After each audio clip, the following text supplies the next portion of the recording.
Last month alone, more than 70,000 families lost their homes. Foreclosures jumped a staggering 158% year over year. So can the little guy fight back? Well, Greg Hunter thinks so. I think they can. In foreclosure, the bank has to show it owns your house. But what most people don't know is almost half the time, the banks don't have the paperwork to prove it in court. In many cases, it ends up lost or destroyed. It's a national problem that the banks would love to keep quiet, because knowing that could be your best defense in fighting foreclosure. Everything was all right until I refinanced. Like many homeowners, Jackie O'Brien is behind on her mortgage. She bought her house near Clearwater, Florida in 2004, but in 2007 fell behind on her payments following a death in the family. I'd returned to England, and I was sort of giving support to family members and things like this.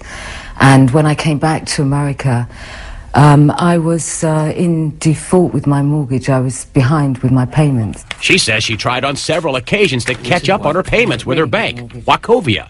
She showed us a photocopy of one catch-up payment for $8,500, but the bank wouldn't accept it and is foreclosing on her property. They wouldn't take your payments after that? No, they wouldn't take my payments. That was it. No more. They didn't even want to talk to me. But in foreclosure, she discovered the bank filed a motion for lost instruments. In other words, the bank lost or destroyed the actual proof that it owns her house. I think the note has been sold on so many times, and they've become very sloppy with their paperwork. It could be on a dumpster somewhere, for all I know. A bank losing a mortgage note may sound like a rare occurrence, but a recent study by law professor Catherine Porter found it happens nearly half the time. What I found is that banks failed to attach a copy of the promissory note, that is the evidence that the consumer owes the debt, in 40% of the situations. So 4 out of 10 consumers were being asked by their bank to make payments on a mortgage, but the bank didn't provide the evidence to establish what those debts were. And last November, a federal court ruled against Deutsche Bank and stopped them from foreclosing on 14 houses until they could produce the note. Those foreclosures are still in limbo. If your case ends up in court, don't let the mortgage companies off easy. Make them produce the note. Chris Hoyer is a Tampa attorney who's on the internet with a free website that teaches people how to fight foreclosure.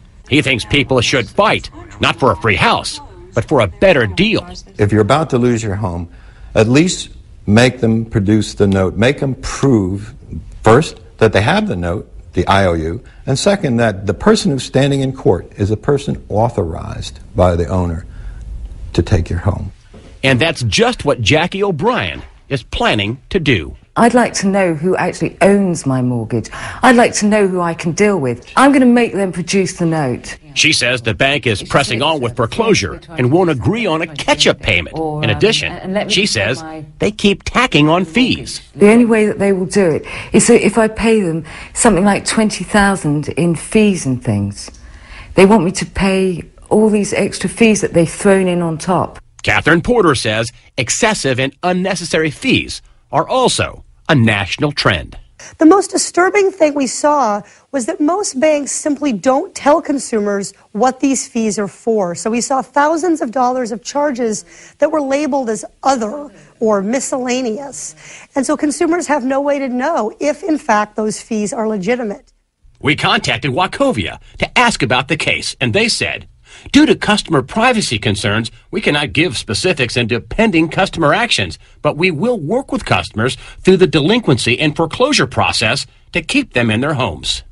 O'Brien says if the bank can't find her note, they should renegotiate a new mortgage without the fees and payments she can afford. I want to pay. I'm not looking for a free ride or anything. I want to pay my mortgage. I want to get my life back on track. O'Brien goes to court Monday to find out how long she'll stay in her house. Attorney Chris Hoyer says if you do get a foreclosure notice, you should get an attorney, or at the very least, find out when and where your foreclosure court date is and show up. Do not just abandon your property and move out. For more on this, you can log on to to cnnmoney.com. All right, riddle me this. Why doesn't the judge just start out when something like this happens and says, can somebody provide me with the proof of ownership of the house? You know what? I think that's a great idea, Allie. A lot of times people just move out. They say, oh, wait, honey, we got a foreclosure notice. Let's go get a U-Haul and move out. And so when the banks go to court, they say, hey, listen, the property's abandoned, Your Honor, so we want to retitle the note in our name. We want to reestablish the note in our name. And they say, well, there's nobody there to contest it. But if you contest it, that's when the problem starts. But yes, the bank should first off start out and say, hey, listen, where's the paperwork? Where's your mortgage? Where's the proof you own the house?